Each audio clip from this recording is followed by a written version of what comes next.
Bapak, Ibu, dan Saudara yang terkasih di dalam Tuhan Yesus Kristus, berjumpa lagi dengan Renungan Malam GKJ Semarang Timur 13 Agustus 2022 dengan bacaan dari Matius bab 24 ayat yang ke-15 sampai dengan yang ke-27 dengan tema hidup berdasarkan iman. Tapi sebelumnya, marilah datang pada Tuhan di dalam doa. Bapa yang Maha Kasih, Allah yang kami sembah dan puji di dalam Tuhan Yesus Kristus.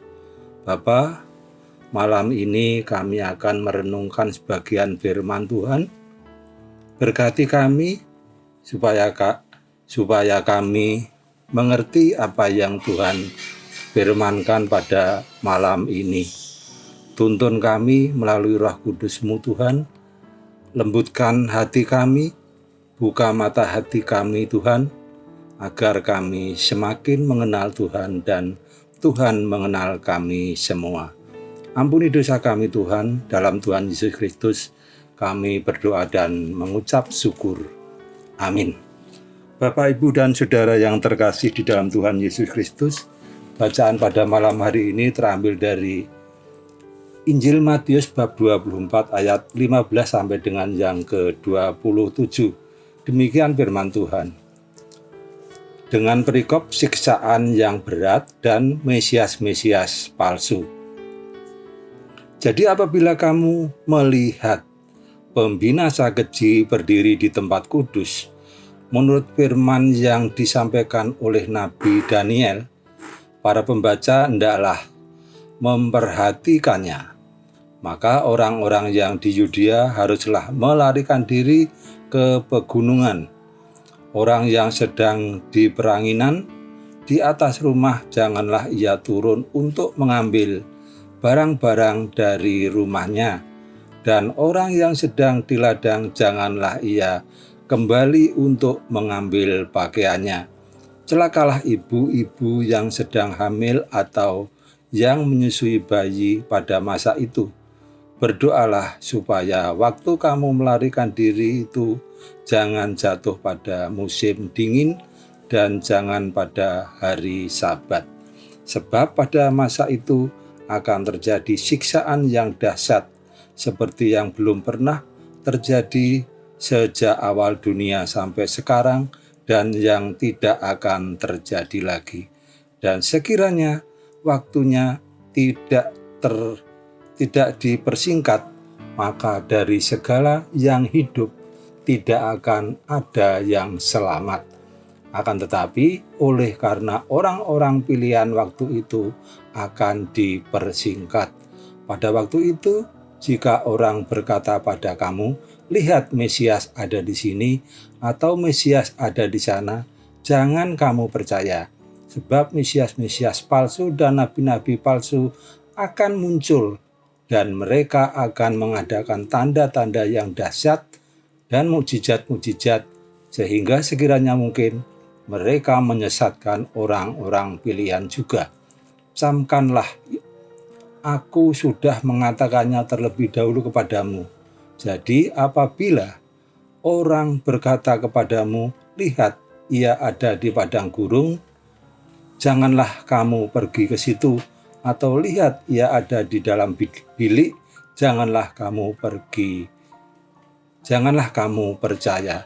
Sebab sama seperti kilat memancar dari sebelah timur dan melontarkan cahayanya sampai ke barat, demikianlah pula kelak datangnya Anak Manusia.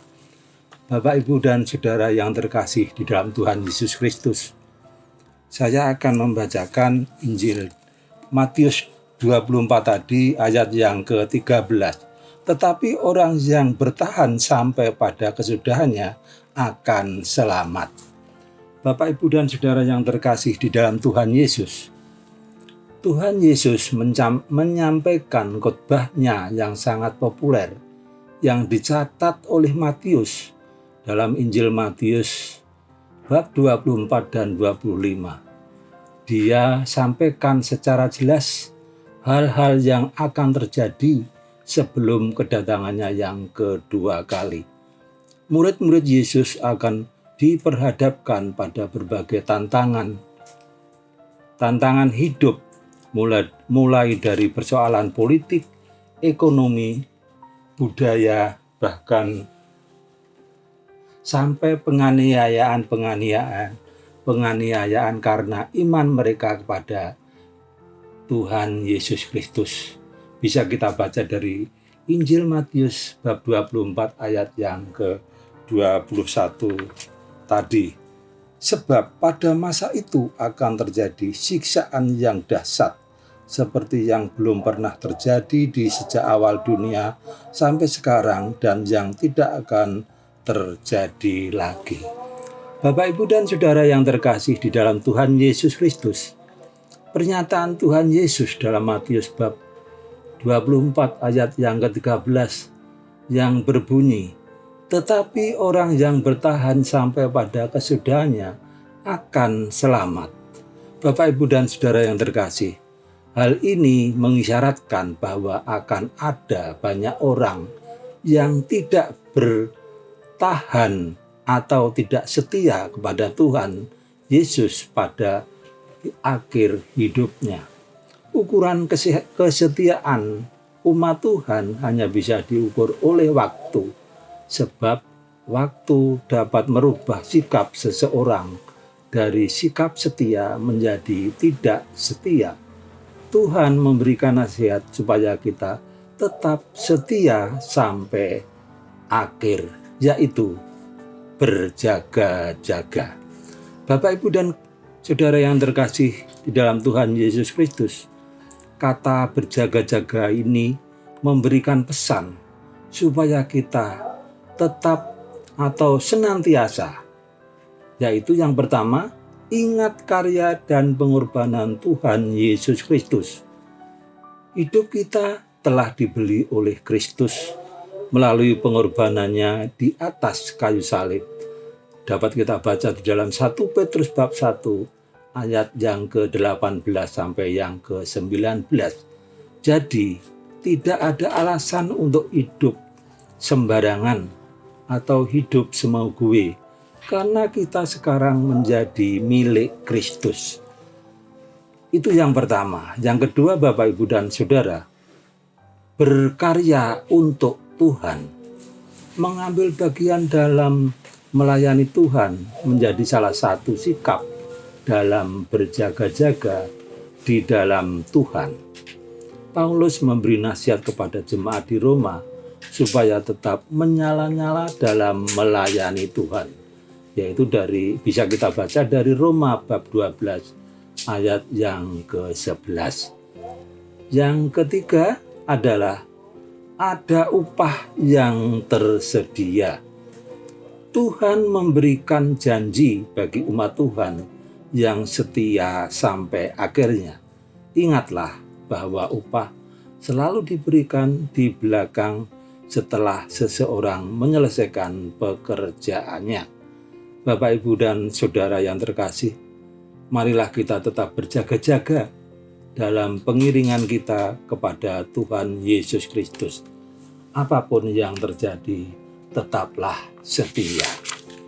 Bapak, Ibu, dan Saudara yang terkasih, Yudas memberikan nasihat pada saudara-saudara seiman, termasuk kita saat ini, untuk membangun diri kita berdasarkan iman kita yang paling suci dan selalu berdoa pada Roh Kudus Tuhan.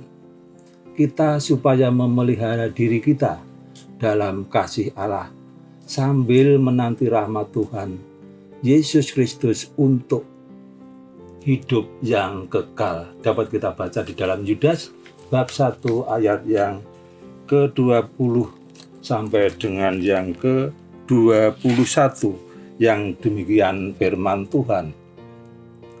Akan tetapi kamu, saudara-saudaraku yang kekasih, bangunlah dirimu sendiri di atas dasar imanmu yang paling suci dan berdoalah dalam Roh Kudus. Peliharalah dirimu demikian dalam kasih Allah sambil menantikan rahmat Tuhan kita Yesus Kristus untuk hidup yang kekal. Bapak, Ibu, dan Saudara yang terkasih di dalam Tuhan Yesus, Yudas ini memberi nasihat untuk meneguhkan iman saudara-saudara seiman menjelang kedatangan Tuhan Yesus yang kedua kali, karena akan tampil pengejek-pengejek menjelang akhir zaman yang akan hidup menurut hawa nafsu kefasikan mereka. Bapak, Ibu, dan Saudara yang terkasih, di dalam kehidupan kita saat ini pun banyak tantangan yang harus kita hadapi dengan santernya informasi yang beredar. Ini pun kita harus tetap berjaga-jaga. Banyaknya berita pembunuhan, pertengkaran antar desa, antar kampung, bahkan antar negara.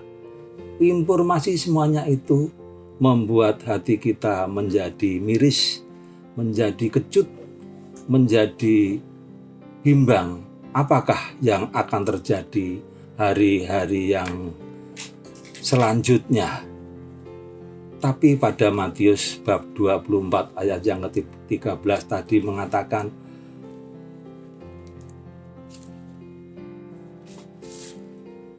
tetapi orang yang bertahan sampai pada kesudahan akan selamat.